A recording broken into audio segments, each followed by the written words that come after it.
ಸ್ನೇಹಿತರೆ, ಮೀಡಿಯಾ ಮಾಸ್ಟರ್ಸ್ಗೆ ಸ್ವಾಗತ ಸುಸ್ವಾಗತ. ಗೆಳೆಯರೆ, ಡೊನಾಲ್ಡ್ ಟ್ರಂಪ್ ಇನ್ನು ಗಾಜಾ ಸಮಿಟನ್ನು ಮುಗಿಸಿ 20 ಪಾಯಿಂಟ್ ಪ್ರೋಗ್ರಾಂ ಖುಷಿಯಿಂದ ಹೊರಬಂದಿಲ್ಲ. ಆಗಲೇ ಗಾಜಾದಲ್ಲಿ ಸಂಘರ್ಷ ಶುರುವಾಗಿದೆ. ಅಲ್ಲಿ ಟ್ರಂಪ್ ಹೇಳಿದ ಹಾಗೆ, ಆಸೆ ಪಟ್ಟ ಹಾಗೆ ಏನೂ ಆಗ್ತಾ ಇಲ್ಲ. ಹಮಾಸ್ ಗಾಜಾದಿಂದ ಹೊರ ಹೋಗೋದಕ್ಕೆ, ಶಸ್ತ್ರಾಸ್ತ್ರಗಳನ್ನು ಕೆಳಗಿಟ್ಟು ಶರಣಾಗೋದಕ್ಕೆ ಸಿದ್ಧ ಇಲ್ಲ ಅನ್ನೋದನ್ನ ಪದೇ ಪದೇ ತೋರಿಸ್ಕೊಳ್ತಾ ಇದೆ. ಈ ಮಧ್ಯೆ ಇಸ್ರೇಲ್ ಮತ್ತೆ ಗಾಜಾದ ಗಡಿ ಗೇಟುಗಳನ್ನು ಮುಚ್ಚಿದೆ. ಅಂತಾರಾಷ್ಟ್ರೀಯ ನೆರವು ಗಾಜಾಗೆ ಪ್ರವೇಶ ಮಾಡೋದನ್ನು ತಡೀತಾ ಇದೆ. ಡೊನಾಲ್ಡ್ ಟ್ರಂಪ್ ಮಧ್ಯಪ್ರಾಚ್ಯದಿಂದ ಅಮೆರಿಕ ತಲುಪೋ ಹೊತ್ತಿಗೆ ಸರಿಯಾಗಿ ಅಲ್ಲಿ ಇದೆಲ್ಲ ನಡೆದು ಹೋಗ್ತಾ ಇದೆ. ಹಾಗಾದರೆ ಟ್ರಂಪ್ ಮಾಡಿದ ಶಾಂತಿ ಪ್ರಯತ್ನ ಮೆಡಿಟರೇನಿಯನ್ ಸಮುದ್ರದ ಪಾಲಾಯ್ತಾ? ಏನಾಗ್ತಾ ಇದೆ ಗಾಜಾದಲ್ಲಿ? ಈ 20 ಪಾಯಿಂಟ್ ಪ್ಲಾನ್ ಅನ್ನೋ ನಾಟಕ ಆದರೂ ಏನು? ಬನ್ನಿ ನೋಡೋಣ. ಗೆಳೆಯರೆ, ನಾಯಿಬಾಲ ನೆಟ್ಗಾಗೋದು, ಪಾಕಿಸ್ತಾನಕ್ಕೆ ಬುದ್ಧಿ ಬರೋದು, ಮಧ್ಯಪ್ರಾಚ್ಯದಲ್ಲಿ ಶಾಂತಿ ನೆಲೆಸೋದು, ಇದೆಲ್ಲ ಒಂಥರ ಕನಸು ಹಾಗೂ ಭ್ರಮೆ ಅಲ್ಲದೆ ಮತ್ತಿನ್ನೇನೂ ಅಲ್ಲ. ಅದು ಇಸ್ರೇಲಿಗೆ, ಅಮೆರಿಕಾಗೆ, ಅರಬ್ ದೇಶಗಳಿಗೆ ಎಲ್ಲರಿಗೂ ಗೊತ್ತಿದೆ. ಆದರೂ ಇಲ್ಲಿ ಸಂಧಾನ, ಶಾಂತಿಯ ನಾಟಕಗಳು ಆಗಾಗ ನಡೀತಾ ಇರುತ್ತವೆ. ಈಗ ಕೂಡ ಅಲ್ಲಾಗಿರೋದು ಅದೇನೆ.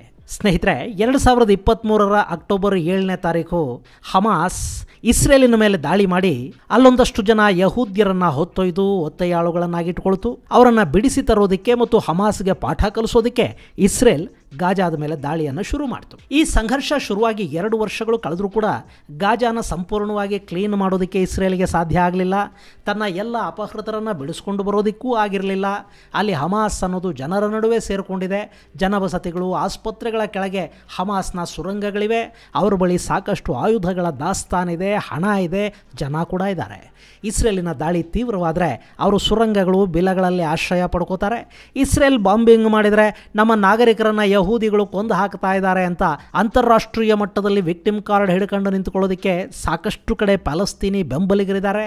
ಅಲ್ಲಿ ಪ್ಯಾಲೆಸ್ತೀನ್, ಹಮಾಸ್, ಇಸ್ಲಾಂ ಇದೆಲ್ಲ ರಿಲಿಜಿಯಸ್ ಅನ್ನೋದಕ್ಕಿಂತ ಹೆಚ್ಚಾಗಿ ನರೇಟಿವ್ ಆಗಿ, ಪ್ರೊಪಗಂಡ ಆಗಿ ಮಾರ್ಪಟ್ಟಿದೆ. ಇನ್ನು ಈಗಂತೂ ಸೋಷಿಯಲ್ ಮೀಡಿಯಾದ ಜಮಾನ. ಆಲ್ ಐಸ್ ಆನ್ ರಫಾ ಅಂತಲೋ, ಆಲ್ ಐಸ್ ಆನ್ ಗಾಜಾ ಅಂತಲೋ ಒಂದು ಪೋಸ್ಟನ್ನು ಕ್ರಿಯೇಟ್ ಮಾಡಿ ಒಂದಷ್ಟು ಜನ ಅಳ್ತಾ ಇರೋದು, ಸಣ್ಣ ಮಕ್ಕಳು ಮಣ್ಣು ತಿಂತಾ ಇರೋದು, ಒಂದಷ್ಟು ದೇಹಗಳು ಬಿದ್ದಿರೋ ಥರದ ಫೋಟೋ ಹಾಕಿಬಿಟ್ರೆ ಜನ ಅದು ನಿಜಾನೇ ಇರಬೇಕು ಅಂದ್ಕೊಂಡು ಬಿಡ್ತಾರೆ. ಸತ್ಯ ಅನ್ನೋದು ಚಪ್ಪಲಿ ಹಾಕ್ಕೊಳ್ಳೋ ಮೊದಲೇ ಸುಳ್ಳು ಪ್ರಪಂಚ ಪರ್ಯಟನೆ ಮಾಡಿ ಬರೋ ಕಾಲ ಇದು. ಹೀಗಾಗಿ ಇಸ್ರೇಲಿನ ಮೇಲೆ ಗಾಜಾದ ಹಮಾಸ್ ಮಾಡಿದ ಭಯಾನಕ ದಾಳಿ, ಅವರು ಸೃಷ್ಟಿ ಮಾಡಿದ ನರಮೇಧಗಳನ್ನು ಮರೆತು ಜಗತ್ತಿನ ನಾನಾ ದೇಶಗಳು ಫ್ರೀ ಪ್ಯಾಲೆಸ್ತೀನ್ ಅನ್ನೋ ಘೋಷಣೆಗೆ ಜಾಗ ಕೊಟ್ಬಿಟ್ವು. ಇನ್ನು ದೇಶ ಯಾವುದಾದ್ರೇನು ಅಲ್ಲಿ ಪ್ರಜಾಪ್ರಭುತ್ವ ಇದೆ ಅಂದಮೇಲೆ ವೋಟ್ ಬ್ಯಾಂಕ್ ಪಾಲಿಟಿಕ್ಸೇ ನಡೆಯೋದು. ಯಾವಾಗ ಜಗತ್ತಿನ ನಾನಾ ದೇಶಗಳಲ್ಲಿ ಈ ಪ್ಯಾಲೆಸ್ತೀನ್ ಪರ ಪ್ರತಿಭಟನೆಗಳು ಶುರುವಾದವೋ, ಯುರೋಪಿನ ದೇಶಗಳು ಕೂಡ ಇಸ್ರೇಲಿನ ಮೇಲೆ ಒತ್ತಡ ಹೇರೋದಕ್ಕೆ ಶುರು ಮಾಡಿದ್ವು. ಇನ್ನು ಇಸ್ರೇಲ್ನ ಜನ ಹಾಗೂ ಆಡಳಿತ ಹೇಗೆ ಅಂದರೆ, ಅವರು ಒಬ್ಬೊಬ್ಬ ಇಸ್ರೇಲಿ ಪ್ರಜೆಯ ಪ್ರಾಣಕ್ಕೂ ಅತಿ ಹೆಚ್ಚು ಮಹತ್ವವನ್ನು ಕೊಡ್ತಾರೆ. ಈ ಹಿಂದೆ ಗಿಲಾದ್ ಶಾಲಿತನು ಒಬ್ಬ ಸೈನಿಕನ ಬಿಡುಗಡೆಗಾಗಿ ಸುಮಾರು 1,000ಕ್ಕೂ ಹೆಚ್ಚು ಪ್ಯಾಲೆಸ್ತೀನಿ ಬಂದಿಗಳನ್ನು ಬಿಡುಗಡೆ ಮಾಡಿದ್ದ ದೇಶ ಇಸ್ರೇಲ್. ಹೀಗಾಗಿ ಈ ಬಾರಿ ಕೂಡ ಇಸ್ರೇಲನ್ನು ಮಣಿಸೋದಕ್ಕೆ, ಇಸ್ರೇಲ್ ಹೇಳಿದ ಹಾಗೆ ಕೇಳೋ ಹಾಗೆ ಮಾಡೋದಕ್ಕೆ ಹಮಾಸ್ ಇಸ್ರೇಲಿನ ನಾಗರಿಕರನ್ನು ಒತ್ತೆಯಾಳುಗಳನ್ನಾಗಿ ಇಟ್ಕೊಳ್ತು. 2 ವರ್ಷಗಳಿಂದ ಈ ಒತ್ತೆಯಾಳುಗಳು ಗಾಜಾದಲ್ಲಿ ಹಮಾಸ್ನ ಸೆರೆಯಲ್ಲೇ ಇದ್ದರು.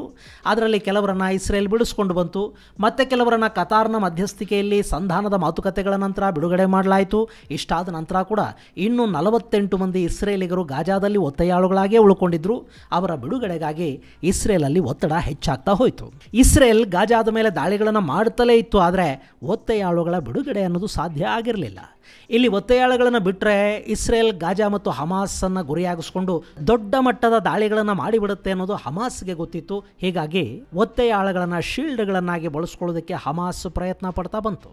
ಅಲ್ಲಿ ಯಾವ ಸಂಧಾನವೂ ಸಾಧ್ಯ ಇಲ್ಲ ಅನ್ನಿಸಿದಾಗ ಅಮೆರಿಕ ಮತ್ತು ಇಸ್ರೇಲ್ಗಳು ಸೇರಿ ಒಂದು ಆಟ ಕಟ್ಟಿದ್ವು. ಅದೇ ಕತಾರ್ನ ರಾಜಧಾನಿಯ ಮೇಲೆ ಇಸ್ರೇಲ್ ಮಾಡಿದ ಬಾಂಬ್ ದಾಳಿ.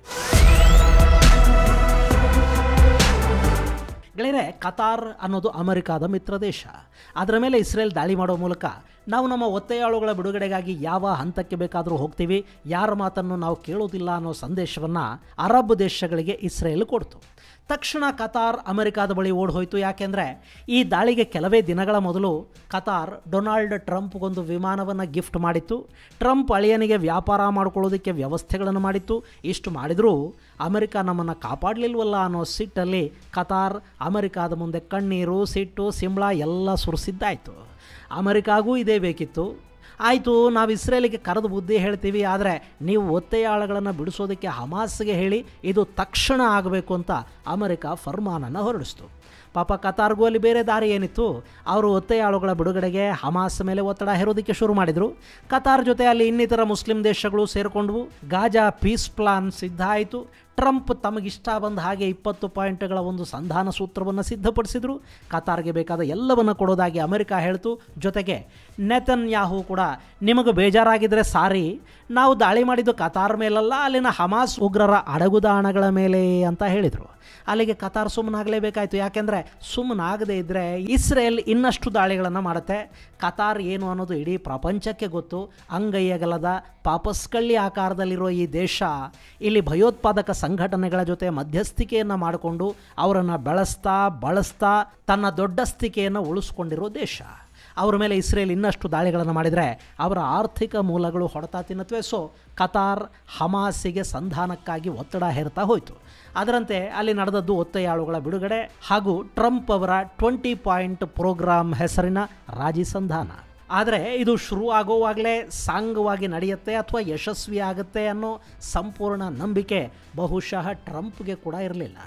ಇಲ್ಲಿ ಸದ್ಯಕ್ಕೆ ಇಸ್ರೇಲಿನ ತಲೆನೋವನ್ನು ಟ್ರಂಪ್ ಬಗೆಹರಿಸಬೇಕಿತ್ತು. ಒತ್ತೆಯಾಳುಗಳ ಬಿಡುಗಡೆ ಆದರೆ ಮುಂದೆ ಏನು ಮಾಡಬೇಕು ಅನ್ನೋದನ್ನು ಇಸ್ರೇಲ್ ಮಾಡೇ ಮಾಡುತ್ತೆ. ಸೊ ಒತ್ತೆಯಾಳುಗಳನ್ನು ಹೊರತರೋದಷ್ಟೇ ಟ್ರಂಪ್ ಅವರ ಮನಸ್ಸಲ್ಲಿದ್ದದ್ದು. ಆದರೆ ಅದು ಕೂಡ ಇಸ್ರೇಲ್ ಬಯಸಿದ ಹಾಗಾಗಲಿಲ್ಲ. ಅಲ್ಲಿ 48 ಮಂದಿ ಒತ್ತೆಯಾಳುಗಳಿದ್ದಾರೆ ಅಂತ ಹೇಳಲಾಗ್ತಾ ಇತ್ತು. ಆ ಪೈಕಿ 20 ಮಂದಿ ಬದುಕಿದ್ದಾರೆ ಅಂತ ಹಮಾಸ್ ಹೇಳ್ಕೊಳ್ತು. ಅವರನ್ನು ಬಿಡುಗಡೆ ಕೂಡ ಮಾಡ್ತು. ಸತ್ತವರ ಹೆಣಗಳನ್ನು ಕೂಡ ಕೊಡಬೇಕಿತ್ತು. ಆದರೆ 28 ಮಂದಿಯ ದೇಹಗಳ ಪೈಕಿ ಹಮಾಸ್ ಇಸ್ರೇಲಿಗೆ ಒಪ್ಪಿಸಿದ್ದು ಕೇವಲ 4 ಮಂದಿಯ ದೇಹಗಳನ್ನು ಮಾತ್ರ. ಇನ್ನುಳಿದವರ ಮೃತದೇಹಗಳನ್ನು ವಾಪಸ್ಸು ಕೊಡಲಿಲ್ಲ. ಈಗ ಅವು ಸಿಗದೆ ಇಸ್ರೇಲ್ ಈ ಸಂಘರ್ಷವನ್ನು ಮುಗಿಸೋದಕ್ಕೆ ಸಾಧ್ಯ ಆಗೋದಿಲ್ಲ. ಹೀಗಾಗಿ ಗಾಜಾಗೆ ಹೋಗೋ ಪರಿಹಾರ ಸಾಮಗ್ರಿಗಳಿಗೆ ಇಸ್ರೇಲ್ ಮತ್ತೆ ತಡೆ ಒಡ್ಡುತ್ತಾ ಇದೆ. ರಫಾ ಗಡಿಗಳನ್ನು ಮುಚ್ಚಿ ಯಾವ ವಾಹನವನ್ನು ಗಾಜಾದ ಒಳಗೆ ಬಿಡೋದಿಲ್ಲ ಅಂತ ಇಸ್ರೇಲ್ ಹೇಳ್ತಾ ಇದೆ. ಇದು ಇಸ್ರೇಲ್ ಮಾಡ್ತಾ ಇರೋ ಕೆಲಸ. ಆದರೆ ಗಾಜಾದಲ್ಲಿ ಹಮಾಸ್ ಕೂಡ ಸುಮ್ಮನೇನಿಲ್ಲ. ಟ್ರಂಪ್ ಸೂತ್ರದ ಪ್ರಕಾರ ಹಮಾಸ್ ಗಾಜಾನ ಬಿಟ್ಟು ಹೋಗಬೇಕು, ಶಸ್ತ್ರಾಸ್ತ್ರಗಳನ್ನು ತ್ಯಜಿಸಿ ಶರಣಾಗಬೇಕು. ಆದರೆ ಒತ್ತೆಯಾಳುಗಳ ಹಸ್ತಾಂತರದ ಸಂದರ್ಭದಲ್ಲಿ ಹಮಾಸ್ ನಡ್ಕೊಂಡ ರೀತಿಯನ್ನು ಗಮನಿಸಿದರೆ ಅವರು ಶಸ್ತ್ರ ತ್ಯಜಿಸೋದಕ್ಕೆ ಸಾಧ್ಯನೇ ಇಲ್ಲ. ಹಮಾಸ್ ಗಾಜಾನ ಬಿಟ್ಟು ಎಲ್ಲಿಗೂ ಹೋಗೋದೂ ಇಲ್ಲ.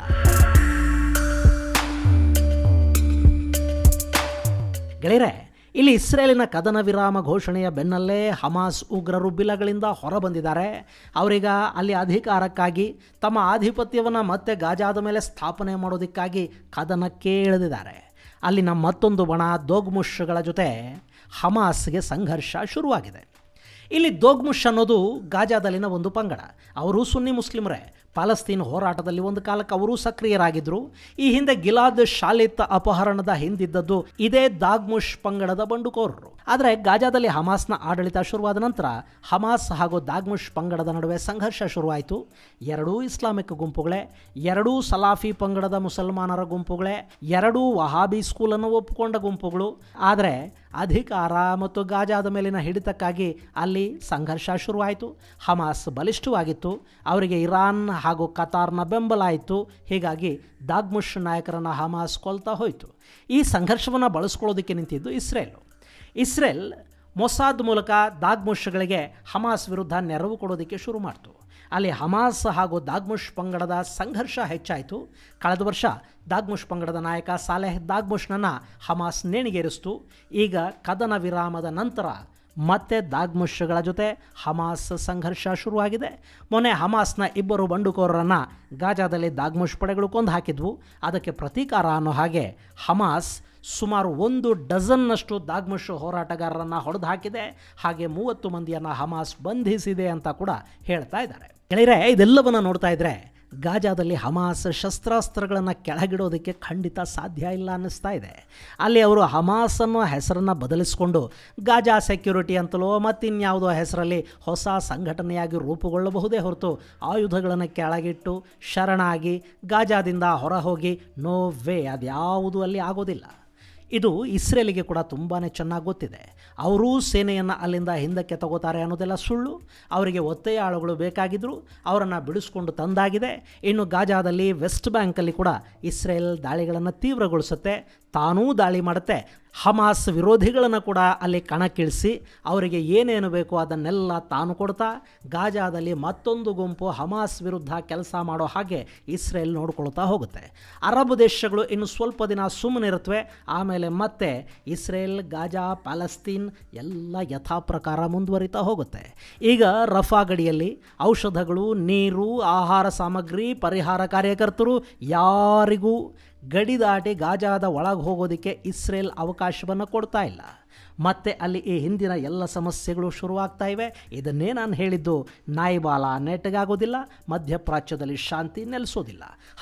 ಅಂದಹಾಗೆ ನಿಮಗೆ ಇನ್ನೊಂದು ವಿಷಯ ಹೇಳಬೇಕು. ಅವನು ಪಾಕಿಸ್ತಾನದ ಸ್ಟ್ಯಾಂಡಪ್ ಕಾಮಿಡಿಯನ್ ಶಹಬಾಜ್ ಪ್ಯಾಲೆಸ್ತೀನನ್ನು 1967ಕ್ಕೂ ಮೊದಲು ಹೇಗಿತ್ತೋ ಹಾಗೆ ರಚನೆ ಮಾಡೋವರೆಗೆ ಮೈಗೆ ಅತ್ತರು ಹಾಕ್ಕೊಳ್ಳೋದಿಲ್ಲ ಅಂತ ಪ್ರತಿಜ್ಞೆ ಮಾಡಿದಾನಂತೆ.